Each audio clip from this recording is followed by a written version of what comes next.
Alrighty, let's go ahead and get started. Welcome everyone to TradeFinder Live. Great to be back with you all during this trading day and during trading hours. First and foremost, as always, we do have to cover our disclosure disclaimer agreement. The main thing to take away from this is that we are not licensed investment advisors in the United States, so nothing's to be taken as personal investment advice. This is always available on our website to be read in full detail at your leisure, or feel free to take a screenshot of it now if you like, but that's the main point to take away. Of the main headlines of this morning coming through is retail sales being disappointing and far off their estimate.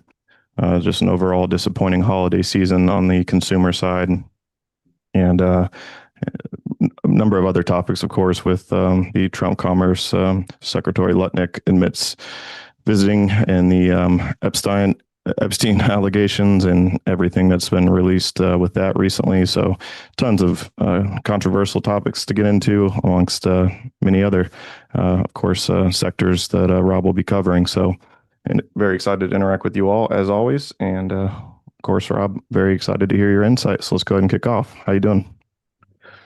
Good, Zach. How's everybody? Happy Tuesday. Welcome to TradeFinder Live. Hope everybody's week's gotten off to a good start. And yeah, to me, the biggest headline is the retail sales number. Seem to put a little bit of cloud cover, I guess, over the market. Nothing too strenuous, but if you were watching an intraday chart, you did see the futures take a pretty significant downward move on the release of the retail sales. They did recover it, and we've pretty much gone sideways since. So we're having a little bit of a pause here, although trying to work our way up. Yesterday, we made a nice move to the upside above this all important, becoming even more important 690 level, and continuing to go to the upside. And we're kind of where the rubber meets the road now. So we're back up into this area just under 700, where I think there's probably a lot of shorts have their stops right there. You can see we tried to break above it earlier in January. Then we had Greenland. Then we broke up again. Couldn't hold it. Came back down. Another test of the 50-day moving average. Tried to move higher. Could not take out that wave 5 high. Moved down. Looked like maybe things were going to get a little more dicey here, but an immediate recovery. So no follow through to the downside break of the 50-day moving average. That's why I keep talking about how important a follow through a confirmation day is. Pretty good indication of it right there. If you kind of got sucked into the downside here, you got whipsawed the next day. Need that follow through a confirmation day. And then yesterday, back above 690. And we're just going to have to wait and see if we can break this wave 5 high level. I'll give you kind of the number to look for, but we can just round it up to 700. We need to see 700. 697 is exactly where that level is. And if we can get above this wave 5, then I'm curious to see what happens with the overall Elliott wave pattern. That was a pretty weak wave 4 correction that I've been talking about. Elliott himself said he liked to see at least a 30% correction. Obviously preferred it to go down to 38.2 because that's a pretty good fib level. But he wanted to see at least 30%. And basically we got 20 and then moved higher. When you have these lower percentage wave 4 retracements, it normally yields a lower wave 5 extension. So if we can take out this wave 5, does the wave 5 just move over and we continue with a lower percentage gain in the wave 5? I think that would be cause for caution. Not necessarily a big negative, but cause for caution, because I think there would be a limit to how far the wave 5 can go if it moves over. We started right here with the wave 5 and it continued to move over, moved over again here, and we haven't taken out that high since the end of January. So that's what I'm going to be watching for if indeed we are able to move this to the upside. I don't know that that retail sales number on its own would be enough to really concern the market. We do have some more economic data coming out. The jobs report comes out tomorrow. It was delayed due to the government shutdown, et cetera. So there's some more economic data, but I think we're getting into the point where everybody's pretty much um, in agreement or resigned to the fact that we're not going to see another Fed rate cut anytime soon. The highest percentage in the Fed fund futures is June. And maybe we get one before that, maybe we don't. But as long as the bond market cooperates, and I'm going to go to that in a minute, we can be okay. So we still have this big, huge triangle. It's almost to the point where you could redraw the upper line with all this congestion up here, but it's still an ascending triangle, which still means we can break either direction. And while I'm talking about that, we did a market outlook called Focus 2026 back at the beginning of the year. And during that, we gave both a bullish and a bearish case scenario for where the markets could go in 2026. And as promised during that outlook, we said we'd come back in February and do an update. And that's what we're going to be doing on Wednesday, February 18th at 8 p.m. Eastern Time. I'd like to invite everyone to attend. Zach will be putting the link into the chat there. Please sign up and join us. So we'll take a look at the charts as we saw them at the beginning of the year. And then where do we stand now at this point in time? And we'll update everything. And I think it's kind of important to go through those levels again, since we're still in this big triangle formation, meaning that you still have to respect that we could go either way. And just summarizing right here, we could break out. This is a big triangle, so something of significance is going to happen in the markets, in my opinion, and it can still go either higher or lower. So what were we looking at the beginning of the year, and where are we now with those items that highlighted at the beginning of the year as far as what to look at for this coming year? So again, please join us next Wednesday, February 18th at 8 p.m. Eastern Time, and we will go through the updates. So that's about all we can say on the S&P right now. We want to see where we close today. It's important, in my opinion, that we do close higher than yesterday. Technically, that counts as a follow-through day, but what's a better follow-through day is if we close above the high of yesterday. So a few rules there regarding follow-through and confirmation days. And then, of course, as we near the 697 level, can we break that? If not, if this resistance area holds, this could be a completed five-wave pattern. With that low wave 4 pullback, you don't get much of a wave 5 extension, as I mentioned earlier. And with the wave 5 not surpassing 100% extension, you know the Elliott wave rules, then you retrace back to the previous 4. So still anything could happen as far as a significant break higher or a pretty good correction back down towards the 650 level. Those are both in play. So we'll go over in the update what to look for in order to kind of have an idea. We don't pick a direction when we have triangles, but we can give you things to watch so that you don't get caught off guard. And so I'm just going to go ahead and pull this one off and jump directly to the bond market. So we'll go to TLT and pretty good cooperation in the bond market. And you wonder why. We had a really weak retail sales number. So why are bonds going up in price? Remember, this is TLT. Pardon me. So this is prices on the 20-year. Prices and yields move inversely. And so with this move up, prices and yields are going down on the 20-year. In my opinion, that retail sales number opened the door to the Fed to cut rates sooner than June if they want to.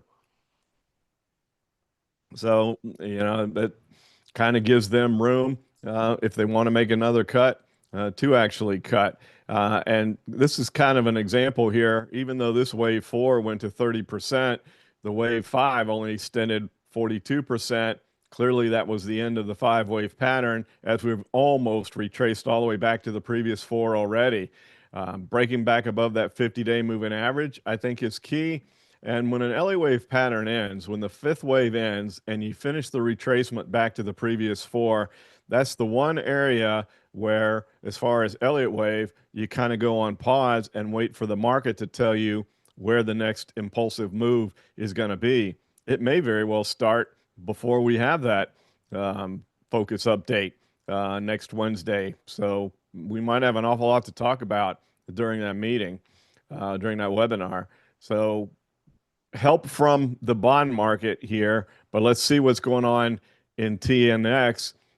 And that's key there. We've broken back below, barely, but broken back below that 42 level. We use that, or the 10-year use it as resistance. And a quick reminder, TNX is actual rates on the 10-year. So again, rates and yields move, or rates and prices move inversely.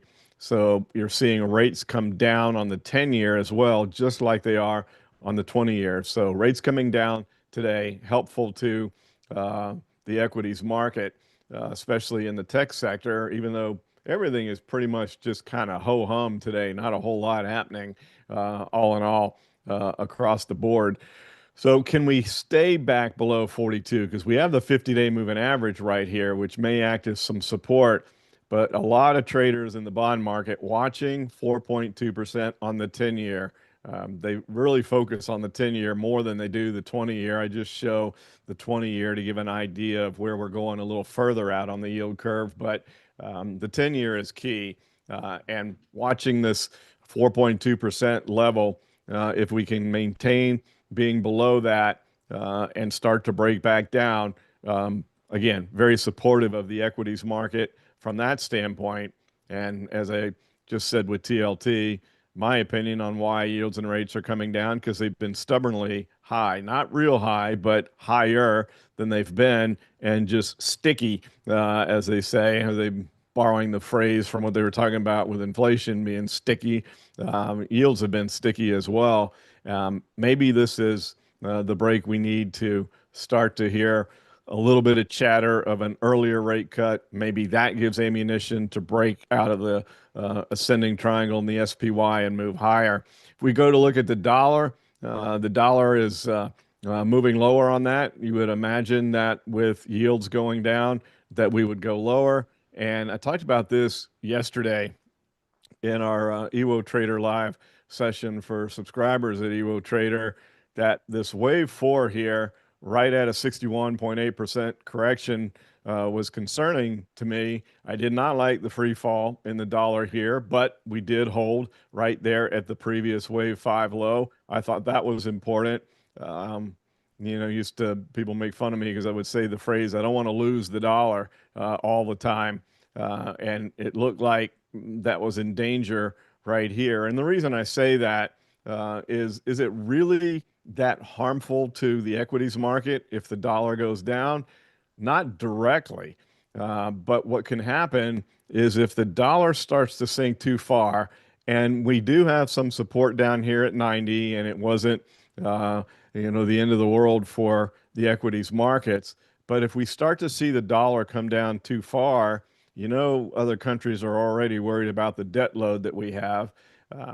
And if other countries start dumping the dollar, then that could create a problem. They may just say, you know what, we're holding a lot of dollars and we don't like the losses that we're realizing from these holdings of the dollar. And if they all start to sell, it creates a snowball effect, just like selling does in the equities market, or any market for that matter.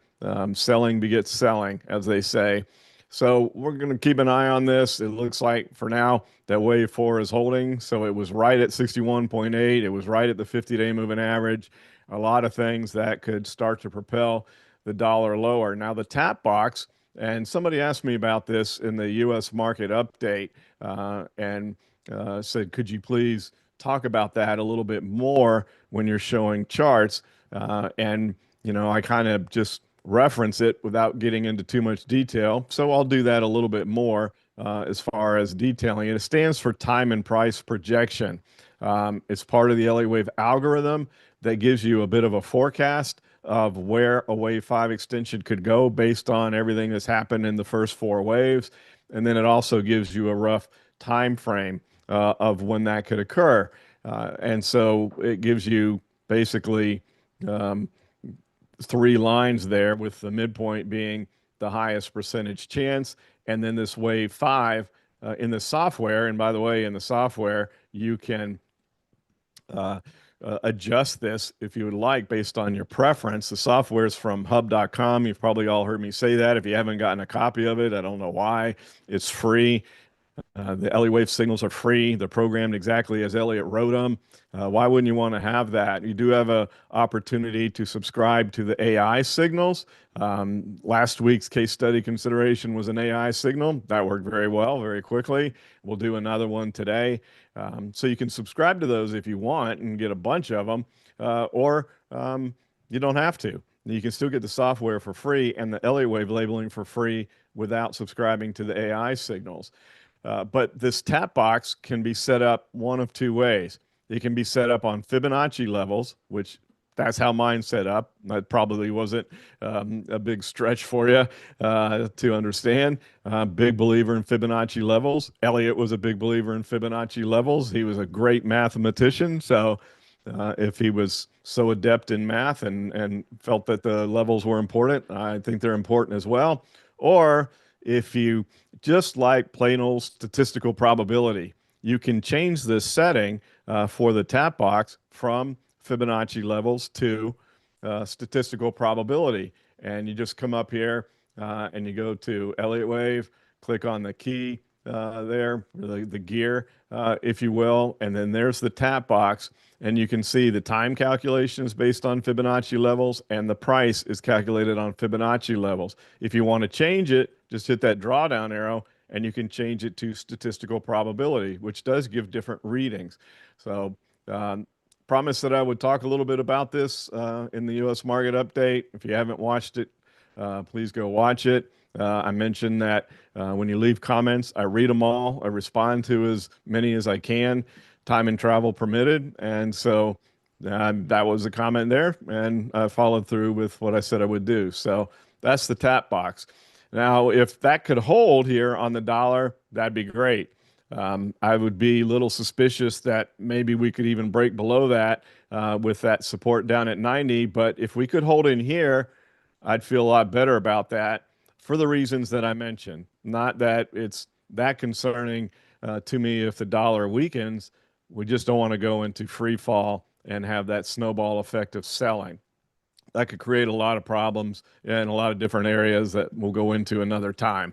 All right, looking at the other primary markets, the DIA, I keep hearing about the fact that we're moving into new highs, another new high today in the Dow. And I questioned this yesterday in the Evo Trader segment as well. If we broke this high from yesterday, if we broke it today, would the wave 5 move over? And it did. And I'm a little cautious on this level as well for a completely different reason. You can see this one's at 159% extension. We can go to 161.8, and we're starting to get a tiny bit overbought on the Dow as far as the separation from the 10-day moving average. But you can see the clean break of this ascending triangle. And I've posed the question, is the Dow leading now? Is the S&P destined to do the same thing and break higher? Or is the DIA and the Dow just off on its own right now? Now we'll find out over the next few trading days what's going to happen. I think Friday will be a bit interesting, looking ahead a little bit, because Monday the markets are closed for President's Day. So long weekend. Sometimes you get some portfolio management done in a long weekend, because the news-driven world that we live in now, who knows what could come out over a 3-day period. So I would keep an eye on what happens Friday also in the markets. But with this break higher in the Dow, looking good, but how far can the wave 5 go? 161.8 is not very far away. And I've mentioned this numerous times in the past as well. The next level from a Fibonacci standpoint is 261.8. Could that happen? Yes, it can happen. I've seen it happen, but it doesn't happen often. It's a far more rare occurrence. I don't want to make it sound like it's so rare that it never happens. It does, but it's a low percentage of the time that a wave five will extend, or even a wave three will extend that far. So, what happens here? Um, Again, the five didn't relabel. I was wondering that too. If we break that with this extended level, would that five relabel to a three? No. So whatever's missing in the algorithm, some mathematical pieces that go into that algorithm are not strong enough to turn this into a wave three. So caution here on how far the wave five can extend on the Dow.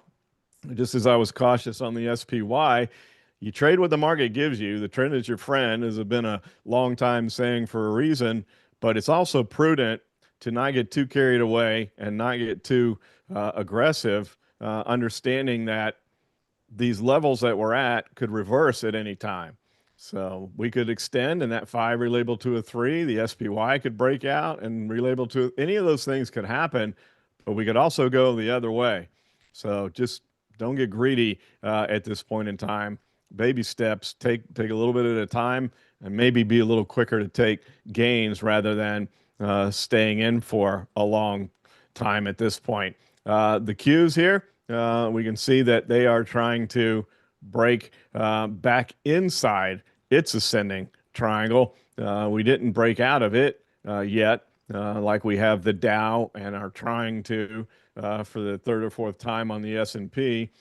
We got a pretty good double top here on the Qs with this big ascending triangle. We broke down and it looked like, we're coming all the way back down here to retrace that C wave. That's what happens when a zigzag completes. The C wave gets retraced. It did that immediately, and it looked like we were coming back down to test that again.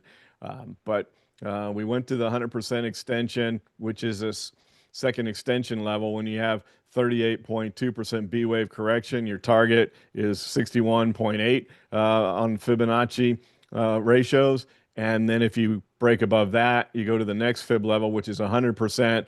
And you can see that's where we went back in October and we tested it again in January and we couldn't break to that 161.8% level. The double top held and down we went. And to me, that's too far of a breakdown because others have questioned, well, could you change this trend line, put it up here where the double top was? And you could. I wouldn't argue with that at all. It's just my personal preference that I like to draw the trend lines where there's the most touches of the trend line. But I wouldn't argue with anybody that says, no, the resistance is up there.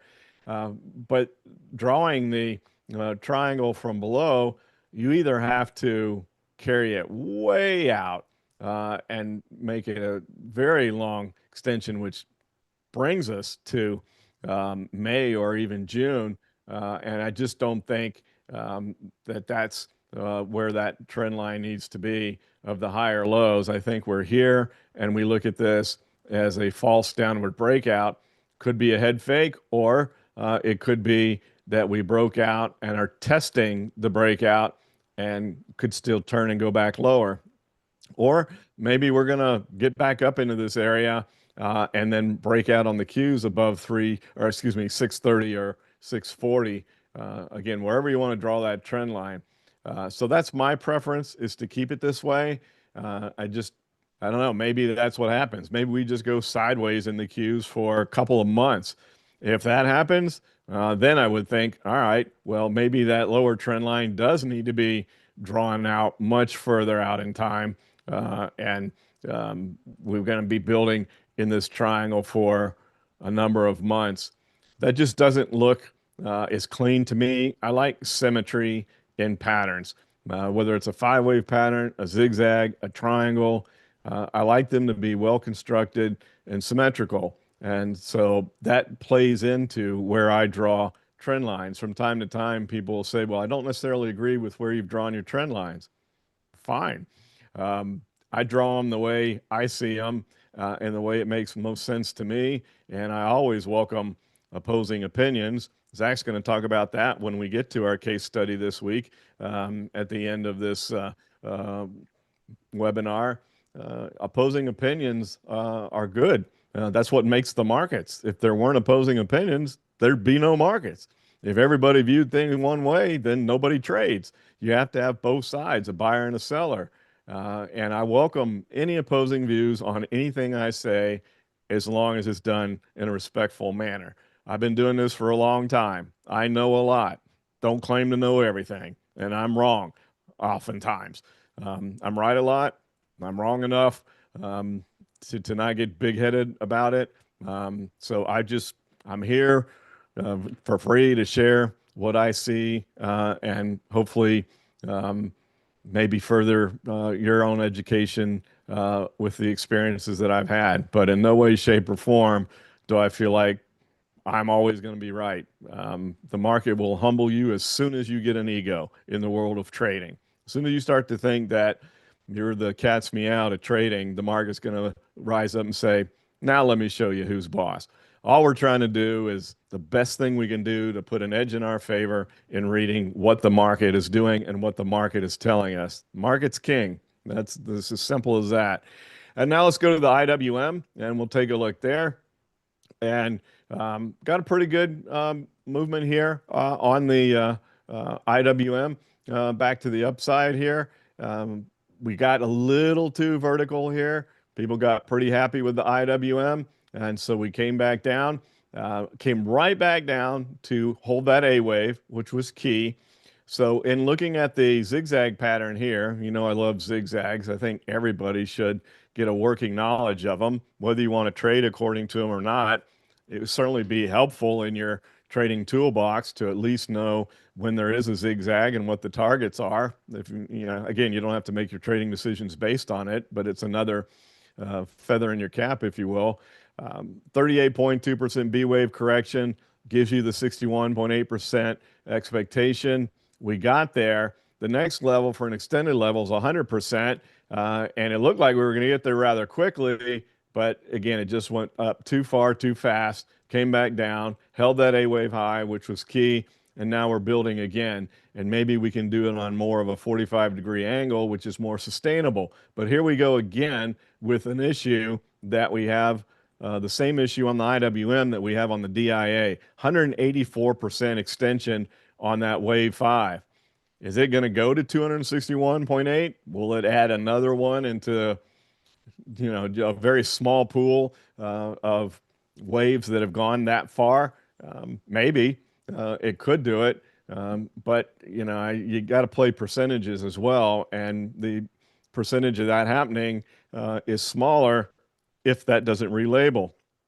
So, in my opinion, in summary of the markets right now, we're looking okay as far as these markets moving up. Everything's moving up, but we're in extended levels, and the possibility of a pretty significant quick reversal exists unless some of these 5s turn back into 3s or we start to label new impulse patterns. That could be a solution as well. Maybe all these 5s are done and they hold, and then we start in and relabel a new pattern. To me, without a relabeling of these 5s turning into 3s, then we have to be concerned about a corrective move. But the saving grace would be a relay or a new impulsive pattern being started. Remember not that long ago when we had the tale of 2 halves in the markets, where 2 of our markets were in wave 5s and 2 were in wave 3s, and I mentioned eventually they're going to agree. Well, they do now, and so you know we'll find out. It's like rising tide floats all boats. It seems like everything is going to move together now. Maybe some of the markets correct and some go higher. That would be surprising, though, to see some wave 5s correcting back towards the 4s while others move higher. So interesting times in the markets right now. And, you know, we'll be back with more data next Wednesday. So let's move into some of the other markets. We'll look at the energy markets, natural gas. We got past that bomb cyclone winter storm that we had. We got past the concerns on the shipping lanes around Iran with both oil and LNG. And so with both of those things calming down, back down we came with natural gas. So we did get a bid. We went up another double top, just like the Qs, and right back down. And too vertical, too fast here. What goes straight up oftentimes comes straight back down, vertically up, vertically down, and no security any time frame gets too far from the 10-day moving average for long. And that's what happened there. We went too vertical. We got too far from the 10-day moving average. We were destined to correct. And we took advantage of that at EWO. But if you go back and second guess, the thing we could look at is that we got out too soon. But from a trading psychology standpoint, I want to discourage people from trying to be perfect, trying to hit exact tops and exact bottoms. If you're happy with the gain when you make a choice to take off a position, regardless of looking back and saying, gosh, I wish I wouldn't have taken off. I just held a little longer. I could have made more. Yeah, but it could have reversed and gone back the other way, and then you'd be upset that you didn't take a nice gain when you did. So there's a flip side psychologically to no matter what you do, and you just have to get to the point where you take the emotions out and you don't get emotional about it. You make your choice and you're content with it. Nothing wrong with observing what happens after that and learning from that. And maybe you make a different decision next time, but don't second guess what you did when you did it, or you'll go crazy. You'll end up with an ulcer. Trading can do that to you. So be confident, learn, watch what happens, but don't second guess yourself. That just doesn't serve any purpose, I don't think. Now, where do we go from here on natural gas? Well, we've broken below the 50-day moving average. Looks like we're about to get a bearish 1030 cross. We do have the potential for a doji today. We'll have to see where the UNG closes today. A little bit of one yesterday, back to back. So it's telling you that there's some indecision in the natural gas market. We are a little below the 10-day moving average. Maybe we bounce back up and test those with the 10 and the 50 and the 30 all in the exact same spot. We'll not be surprised to see a quick bounce up. Or maybe we're just pausing here in this indecision, and then we're destined to head back down and test those lows from January. I just think that it's a hands-off on natural gas right now. Just watch it. And let's wait till we get a little clearer indication of where things may go. And then maybe we can jump back in then. Taking a look at USO, watch what's happening here in the oil market. You can see that hopefully without me even drawing it, there's a bit of a symmetrical triangle being formed right here, right through these levels. Pretty good set of higher lows and lower highs right there. Not a huge triangle, about 5 points though. And so some sort of breakout is coming in oil, at least as evidenced by the USO. So it's going to be about a 5-point move. So from 77, we could come back down towards 72. That kind of makes sense. That gets it in that OPEC preferred window, in my opinion, of 70 to 75. And if we start to break to the upside, 5 points from there, it gets us up to 82. And that starts to get us into the point where the last few times we got up there, OPEC came out and increased production. So need to keep an eye on which way we break out here.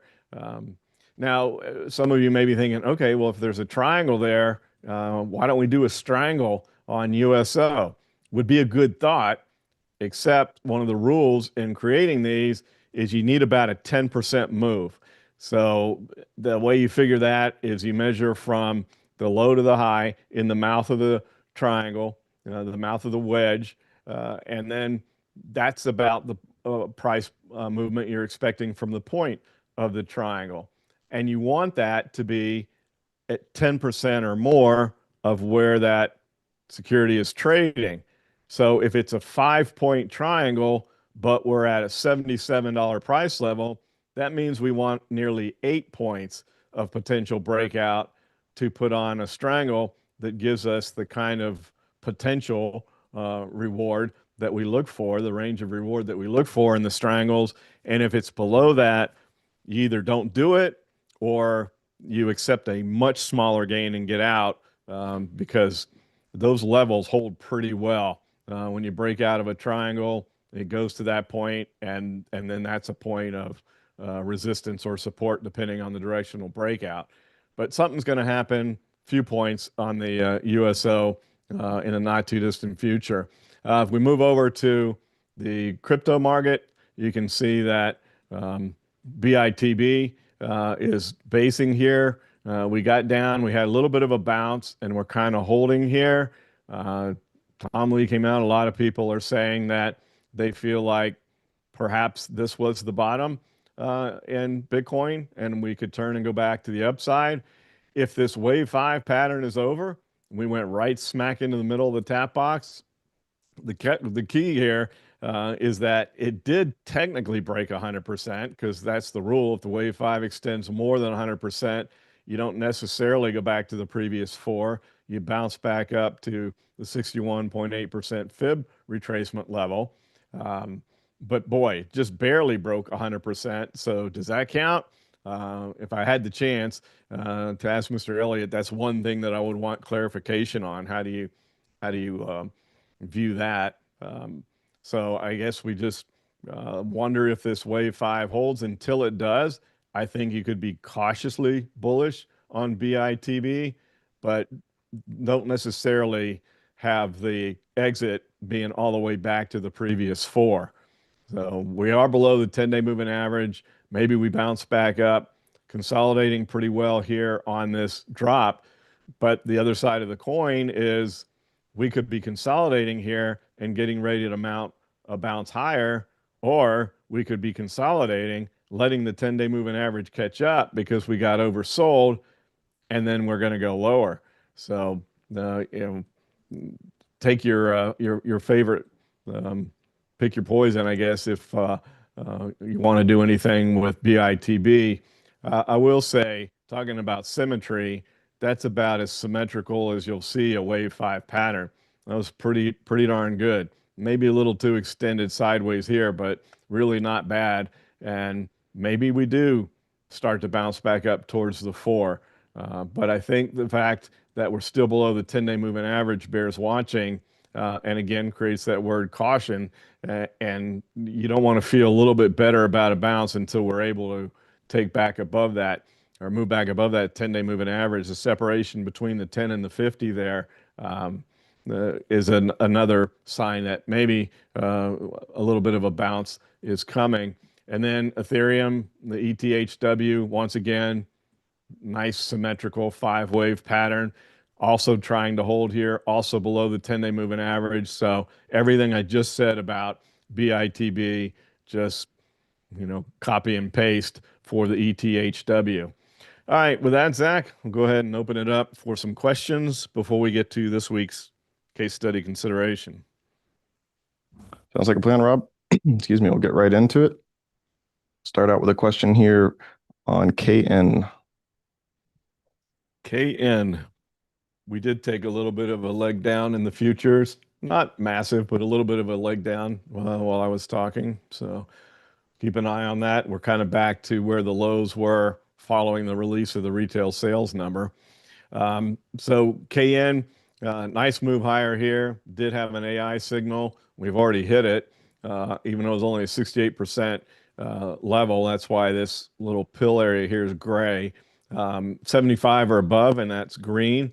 Anywhere between 25% and 74% is gray. If you get down below 25%, then it's red, meaning that the signal doesn't feel confident about that movement. In fact, it sets you up to do a fade trade, go the opposite direction of what you were looking at. But sitting right here on this level, we are a little bit above the 10-day moving average, so there's some pretty good separation there. I'd be concerned about that as far as how much further we can go. If you're in this and you're wanting to stay, then I would tighten up the stops. The wave 3 is still green, it's still active. So if you think maybe there's still more to go and want to ride in that, I would tighten the stops because there is a possibility that we come back down to that 10-day moving average. So far, so good on the sideways consolidation, but that's a possibility. The DMI still looks pretty good. You would expect that Positive directional indicator to tick down a little bit with the sideways movement. The key here for me is that the negative directional indicator hasn't ticked up. So it just means buyers are pausing. That had a big move to the upside. So a lot of people that wanted to buy bought then, and now they're just kind of resting. That's my view there. If you're in it, tighten up your stops if you want to stay there. If you're looking to get in, I think you need to wait a little bit, see if it continues sideways, maybe even back and fills a little bit, and let it get closer to that 10-day moving average before it tries to resume movement higher. Thanks, Rob. Next up, we're going to go over to PATH, P-A-T-H. Yeah, they were asked about that 2 weeks ago on the U.S. market update. And you can see here, this wave 4 went down past 78.6%. So that Elliott wave pattern is disqualified. So when I see that, I just turn it off. So it doesn't even factor into the decision what I want to do. The DMI, when you see this downward move, to me, doesn't really mean much either, since it's a lagging indicator. I do like to look at the CCI in these cases. Positive here is that on that low, we made a higher low on the CCI. So there was a low, and that gave us the first downward move. And then with the second low here, we didn't move down as far. So there's a positive divergence if you're bullish on the potential for this to move higher. On top of that, you do have pretty good separation between the 10 and the 50-day moving averages. So that, coupled with it did hold at a very important level here at 12.5, that needed to hold, and it has. So you might be able to get at least a reflex bounce here. I don't know that we're going to do this kind of stuff again. Not calling for that. Could happen, but I think a more logical thing would be a move back to the upside. And if you want to be long this, or you are long, you do want it to ascend in more of a 45-degree angle so it holds and you don't get these kind of volatile corrections. That's why I always talk about the 45-degree angle ascent. You don't get those same volatile corrections when that occurs, but when stuff goes vertical, then that's when those more severe and more volatile corrections occur. Thanks, Rob. Next one is going to be CIFR. Started breaking lower, and now it's recovered. So we have a strangle on this. We're just kind of watching it at this point in time. That's why you don't take one side off too early. A lot of times people will say, well, start to break down. Why don't you take the calls off? You don't do that until you get to at least break even from the one leg of the trade, because these head fakes happen. And that's why I keep talking about all these rules. Triangles can break out where they take off and run. They break out, come back and test the breakout, and then maybe turn and head back the same direction. Or the initial move was just a head fake, shake out the weak hands, and then you turn and the big move is actually the other way. So the last two scenarios, B and C, are still in play here on CIFR. So for now, we're just going to let it play out and see which way it goes. Alrighty, from there we'll go to PFS. We got to take a close look at the yield curve, and perhaps we'll do that Wednesday night, because if rates are coming down evenly across the yield curve, that would be okay because the yield curve has steepened. But what you like is the spread. Part of the reason you like a steeper yield curve is it helps financials make money, because they borrow money overnight at very low rates and they lend it out at higher rates. So when there's a steeper yield curve and there's a spread there, that's how they make money. They make money on the spread. So when we've had this really flat yield curve for a long time, as you can see going back here, not a whole lot going on. It's difficult for financial services companies to make money when you have a flat yield curve. And now that the yield curve has started to steepen, you got to bid. All that makes sense. The AI says this could go above 25. Looks pretty good to me at this point in time. Let's take a look at the DMI because with that much of a move, you should have a pretty good setup, and you do. Had a couple days of quietness, so once again, the positive directional indicator coming down, which is not worrisome because the negative is still going down. So this one I think looks good to continue up towards that AI target.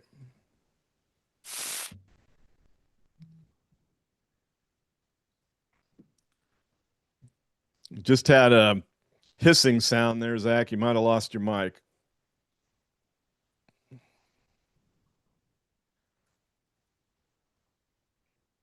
If you did, then yep, I can hear you. Mic went out. Sorry about that, everyone. Next one is going to be curious on your thoughts on HYMC. HYNC. M as in Maverick. MC. HYMC. Another mining stock.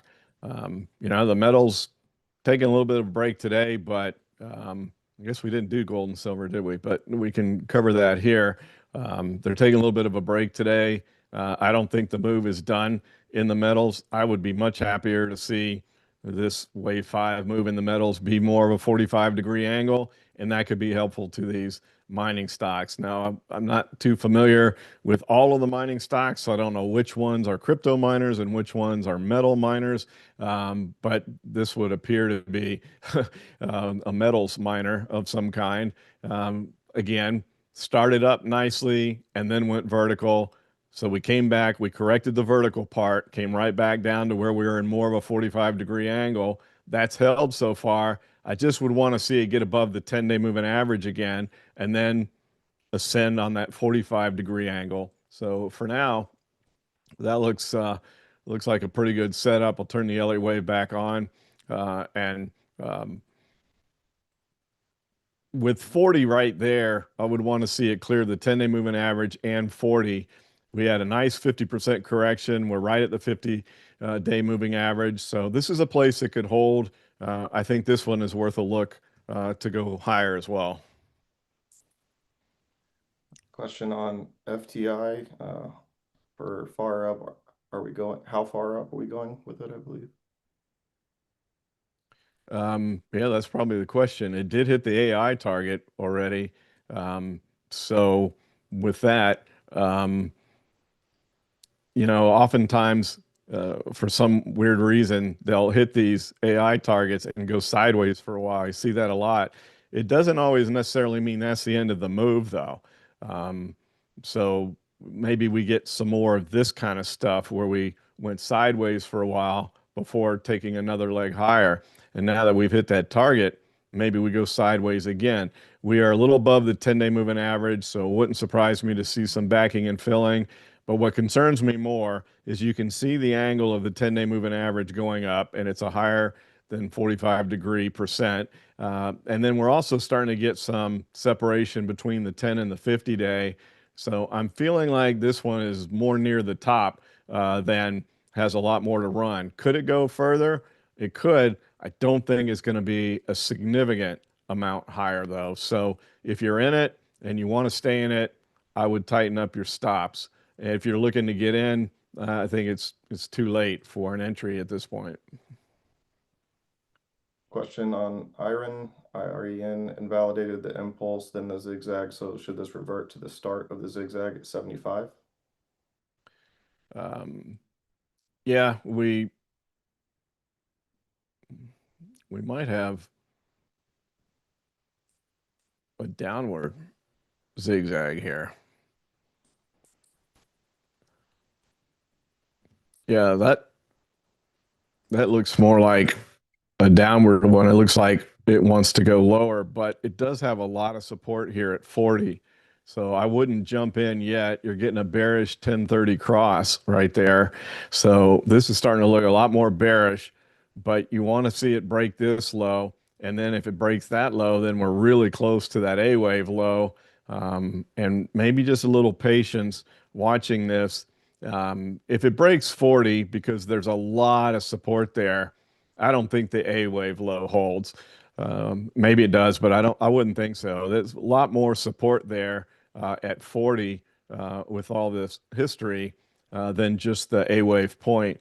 So I would just watch this one. If it breaks below 40, you've got a nice trade there as it may very well come down towards that 100% extension there. So yeah, I would keep an eye on that one for a downside trade. And the only thing that would change my mind on that is step one, getting above the 10, 30, and 50-day moving averages. A little bit of resistance here at 50, but then we would have to break above this B wave corrective high before I'd feel really confident about that one going higher. I would be looking at this more for a downside trade at this point. Thanks, Rob. From there, let's head over to NBIS. Yeah, boy, we had a strangle on this and we took that off at the right time. Um, you can see where we had the exit on that downward move, and then we've turned around and come back. Um, it just felt oversold, even though that's a huge mouth of the triangle and it hasn't reached that level yet. Um, but that's the importance of when you see things that get overbought or oversold. You take that extra IV that's in there, a couple big down days in a row. They add IV into the puts, so you take it off. Now you can look back and say, well, maybe you should have held the calls, but um, you couldn't have done that. You couldn't have foreseen that with the size of this triangle. You might have been looking at that and thinking, well, I'm taking this off because I want this IV rush, and we're getting a little oversold. Got a little bit of support right here. Um, you would have thought at that point, maybe I'm taking off the strategy too soon because we have a lot more downside to go. But we were nearing that support. We had IV, it was below that. Right now, it's kind of no man's land. Let's see how it handles this. Because it's such a huge triangle, this could actually still be a head fake. It could be that looks like a downside breakout. That's a head fake, and then we turn and blast higher. That's still a possibility in this. But right now, it's just back to the point. So I think you need to wait and get a little more data, so a little more patience here. And if it starts to break higher, the safer entry would be taking out this high right here. If it takes that high out, then clearly that was a head fake to the downside, and we may be running hard to the upside. But at this point right now, we could hold the point of the triangle and head down again. So a lot of these that you guys are asking about, I think, are in areas of keep them on the watch list, know what to look for, but be patient. Don't jump the gun getting in. INDO. INDO. Yes, sir. Um, so does that, I assume that's the Indonesia energy. And here we go again. The vertical stuff doesn't last. It's fun while it's going, and if you're involved in it, that's a lot of fun. But this stuff, it doesn't last. What goes vertically up is gonna come back down, and it's easy to get caught up in the hysteria when it's going up, and why can't it be different? The issue here is it bumped right up against the $5 level, and at that point in time, had it closed above it, it could have attracted some institutional money, investment companies that have their registered investment objective as aggressive growth could have stepped in, but they didn't get the chance because based on regulations, even aggressive growth registered investment companies can't own stocks below $5. So it tried, it was too vertical. We've come back. Maybe it can reset and try it again, but I think that's just a no-go right now. Even if it starts to bounce again, based on what happened last time, I would need it to prove to me it can get above 5. And if it does get above 5 and volume kicks in as investment companies jump in, then you may have something really good. But not right now, in my opinion. GM. I haven't looked at that one in a while. So let's take a look at what General Motors is doing. Went right up to several AI targets there. As you can see, hit them both. And then come back down a little bit. The wave three is still green, it's still active. So the algorithm is not saying that three is over with. It could at some point. But right now, what I'm looking at is that it's right at a level that needs to hold, right here at 80. So if it can hold 80 and bounce, maybe we do have another leg higher to go. But this concerns me here. That angle of ascent there, obviously more than 45 degrees. And if we don't hold this, we got the 50-day moving average and a good support level right at 80. And if those don't hold, boy, we could be at 70 in a very short period of time. There's nothing to stop it. So it's in danger, danger, Will Robinson land. Watch that one. And the key would be if it can hold 80 and bounce back above the 10-day moving average, then maybe there's more to come. But for now, pardon me, I'd be more concerned about another 10 points to the downside right now. All right, Rob, I see we're right at time. As always, I'm happy to stay on and pass through as many questions as you like. Still have a good amount of them, but I know you're generous to allocate the hour as it is with the numerous webinars throughout the week. So, and we still have the case study consideration as well. So you just let me know. Yeah, let's just do one more and then we'll get to that. All right, STM.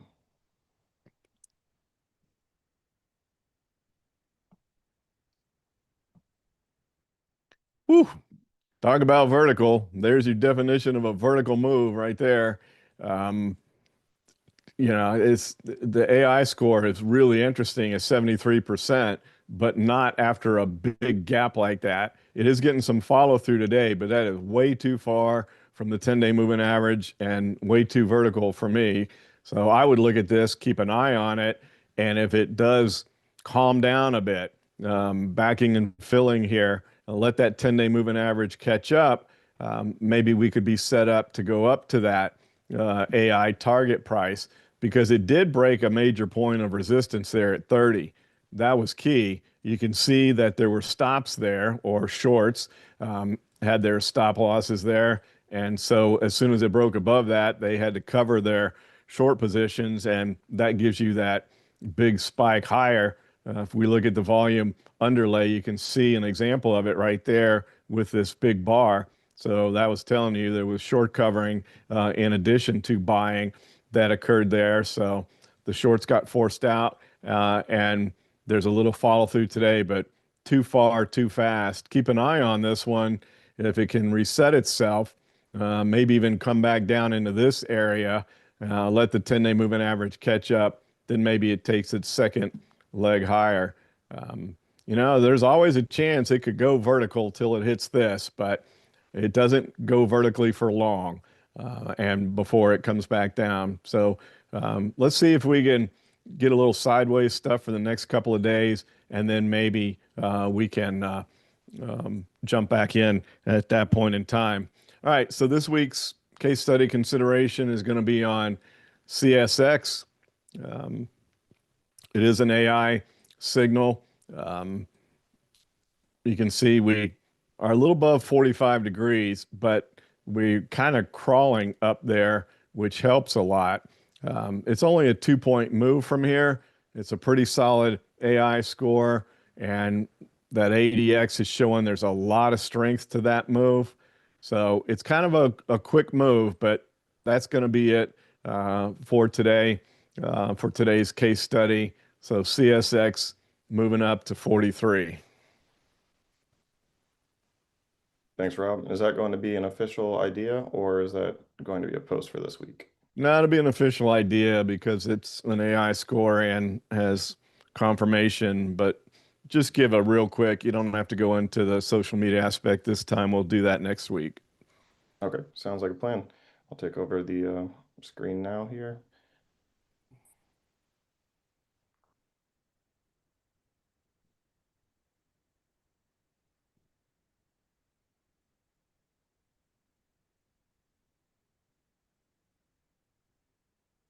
Alrighty, we should be good to go. So here we are at a menu view, a jumping out point of the platform. As Rob said, this is going to be an official idea. So we'll go to the left toolbar to create the idea. It's going to be on stock symbol CSX. Oh. And that's on the NAS. Yeah, okay. And the target price again, sorry, 43. 43. And how far do you want to go out on that? We can do the 3 months. That's pretty good Months. standard there. Yeah, absolutely. So we'll go a quarter out, as Rob said. We will come back and add lots of detail, the overall insight and Rob's analysis along with the charts. But as you can see, I'm going to go ahead and post this idea to make it official. And it is now available for you to interact. So pass back over to you, Rob. Just want to mention to everyone, as Rob did in the beginning of the session, definitely register for the Outlook Q1 update, as it's going to provide a lot of insightful topics that Rob mentioned earlier. So I'll put that in the link in the chat again for everyone to register, and pass back over to you, Rob, to wrap things up. All right, sounds good. And yeah, I agree. Based on where we are in the markets, the timing that we picked to do this event, I don't think could be better. We're at kind of tipping points either direction, and with another week to go, I think we'll have some more answers there. So that'll be a very good session. So again, hope to see you all there. Thanks as always for spending part of your trading day with us, and hope you found that informative. And we look forward to talking again soon. Take care, everybody.